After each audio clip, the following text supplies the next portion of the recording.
Αγαπητοί επιβάτες, καλώς ορίσατε στην Αθήνα.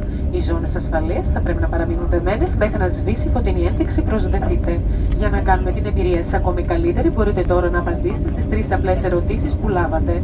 Πριν την αποβίβασή σας, παρακαλούμε να ανοίξετε τα ντουλάπια με προσοχή για να μην πέσουν αντικείμενα και ελέγξετε τις τσέπες των καθισμάτων για ξεχασμένα είδη.